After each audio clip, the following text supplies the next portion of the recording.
তোমরা তো জানো আমরা এতদিন চেন্নাইতেই ছিলাম, আর এই অ্যাপার্টমেন্টের এই রুমগুলোতে আমরা এতদিন ছিলাম। তাই এখন সমস্ত কিছু ছেড়ে ফাঁকা করে এখন আমরা আবার চলে যাচ্ছি আমাদের বাড়িতে। অনেক রাত, প্রায় ওই 12:30 মতন বাজে, কিন্তু 12:30 বাজলেও জানো তো এখানে একদম বোঝা যায় না, রাস্তায় লাইট, লোক চলাচল।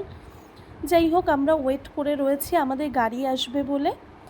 গাড়িটা আমরা উবেরই বুক করে নিয়েছি। এখন যেহেতু উবের, ওলা সব পাওয়া যায়, তো এখন খুব একটা যে আগে থেকে বুকিং করে রাখতে হয় গাড়ি, তা কিন্তু নয়। আর মেট্রো সিটিতে সবসময় সারা রাতে গাড়ি চলে, তাই খুব একটা আমাদের অসুবিধা কখনোই হয় না। তাই আমরা চলে এলাম এখন এয়ারপোর্টে। আমাদের ফ্লাইট ভোর 5:30টায়, কিন্তু মোটামুটি 2 ঘন্টা আগে আমাদের চেকিং করতে হবে বলে আমরা চলে এলাম আন্না এয়ারপোর্টে। এটা কিন্তু চেন্নাইয়ের এয়ারপোর্ট।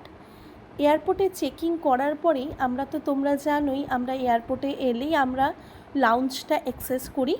তো তার জন্য চলে এলাম এই ট্র্যাভেল ক্লাব লাউঞ্জে, যেখানে ভর পেট ভালো মতন যা যা আমাদের খেতে ইচ্ছে করে আমরা তাই খেয়ে নিই। আর এখানকার অথেন্টিক কফি, যেটা ফিল্টার কফি, সেটাও কিন্তু আমি খেয়েছি।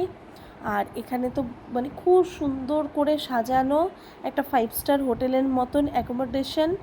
ভেতরটাতে কি খাওয়া নেই, বিভিন্ন ধরনের খাওয়া রয়েছে।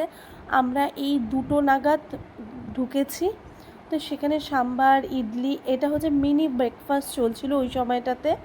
তার মধ্যে ছিল সাম্বার, ইডলি, দোসা, বিভিন্ন ধরনের ডেজার্ট, কেক, বিভিন্ন ধরনের চাটনি, আর তার সাথে বিভিন্ন ধরনের পপ, মানে কি না খাওয়ার, বিভিন্ন ধরনের খাবার সেখানে রাখা ছিল।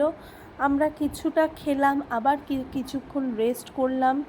কেউ এখানে বসে বসে মোবাইলও দেখছিল, আমিও একটু রেস্ট করে নিলাম। তারপরে মনে হলো একটু এখানকার যে ফিল্টার কফিটা সেটা খেয়ে দেখি, তো সেটাও ট্রাই করে নিলাম। ফিল্টার কফির একটা আলাদাই গন্ধ, যেটা কিনা মানে খেতে খুবই সুন্দর। তারপরে আমি খানিকটা ব্রেকফাস্ট নিয়ে নিলাম আবারও, কেন কি একসাথে অত কিছু খাওয়া যাচ্ছিল না বলে আমি একটা প্লেটের মধ্যে ধীরে ধীরে করে খানিকক্ষণ বসে নিয়ে, কেন কি আমাদের হাতে অনেকটা সময় ছিল, তাই কিছুটা সময় বসে নিয়ে রেস্ট করে আবারও নিয়ে নিলাম। আর কোল্ড ড্রিঙ্কসেরও অপশান প্রচুর ছিল, তার মধ্যে কিছু জুসেরও অপশান ছিল। যেহেতু ব্রেকফাস্টের আইটেমটা ছিল না, তাতে কোনো রকম কোনো রাইসের আইটেম ছিল না, তাই কিন্তু আমাদের ইডলি, ধোসা, রুটি এইসবই নিতে হয়েছে।